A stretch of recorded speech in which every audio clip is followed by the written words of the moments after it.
आज हम 10 महाविद्याओं में प्रथम माँ काली की कथा श्रवण करेंगे।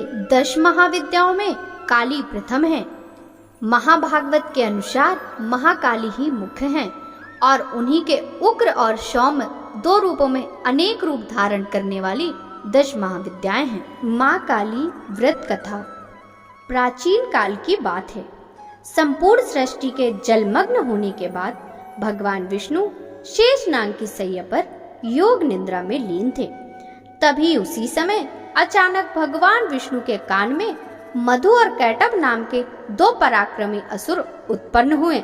यह दोनों असुर भगवान विष्णु की नाभि से उत्पन्न हुए कमल के फूल पर विराजमान ब्रह्मा जी को मारने का प्रयास करने लगे।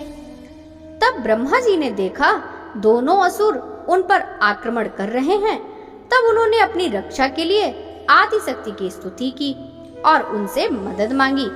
जब दोनों असुरों के वध हेतु माँ आदिशक्ति फागुन शुक्ला की द्वादशी को महाकाली के रूप में अवतरित हुई, उसी पल भगवान विष्णु भी योग निद्रा से उठ गए और अपने समक्ष मधु और कैटभ नाम के असुरों को देखते हैं तो वे दोनों असुरों के साथ युद्ध करने लगते हैं।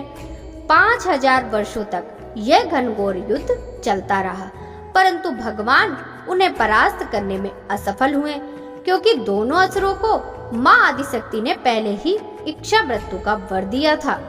इसलिए भगवान विष्णु ने माँ महाकाली की स्तुति की। तब देवी माँ ने प्रसन्न होकर भगवान विष्णु को दोनों असुरों के अंत का वर दिया। देवी माँ की माया के प्रभाव से सम्मोहित होकर दोनों असुर भ्रमित हो गए।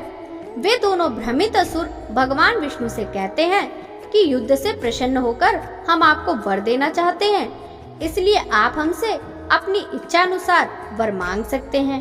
तब भगवान विष्णु उनसे कहते हैं, यदि तुम लोग मुझसे प्रसन्न हो तो मुझे यह वरदान दो कि तुम्हारी मृत्यु मेरे द्वारा हो जाए। माँ महाकाली की माया से भ्रमित वे दोनों असुर भगवान विष्णु को यह वरदान दे देते हैं कि आपके द्वारा हमारी मृत्यु होगी। तत्पश्चात भगवान विष्णु दोनों असुरों के मस्तक को सुदर्शन चक्र से काट देते हैं। उनकी मृत्यु के पश्चात माँ महाकाली विश्राम के लिए हिमालय चली जाती हैं। कुछ समय बाद पाताल से 2 असुर भाइयों शुंभ निशुंभ का आगमन होता है, जो पृथ्वी पर अपना आधिपत्य हेतु देवी माँ आदिशक्ति को युद्ध की चुनौती देते हैं। वे माता से युद्ध करने हेतु असुर रक्त बीज को भेजते हैं। असुर रक्त बीज को ब्रह्मा जी से यह वरदान प्राप्त था कि उसके रक्त की बूंद जहाँ भी जितने भी गिरेंगी वहाँ उतने ही असुर रक्त बीज उत्पन्न हो जाएंगे। वरदान के फलस्वरूप माँ आदिशक्ति जब भी रक्त बीज पर प्रहार करती थी, तब उसी समय रक्त बीज के घाव से रक्त की धारा के बूंद बूंद से अनेक रक्त बीज उत्पन्न हो जाते थे। यह देखकर माँ आदिशक्ति माँ महाकाली के रूप में वहाँ अवतरित हुई। माँ महाकाली ने वहाँ अपने समान असंख्य देवियों को प्रकट किया। तत्पश्चात माँ महाकाली ने उन्हें आदेश दिया कि इन असुरों के रक्त की एक भी बूंदों को पृथ्वी पर गिरने मत देना। सारे रक्त को खप्पर में भरकर पी जाओ। माँ महाकाली और अन्य देवियाँ असुरों का रक्त धरती पर गिरने से पहले ही उसे पी जाती थी। इस प्रकार माँ महाकाली ने रक्त बीज का वध किया।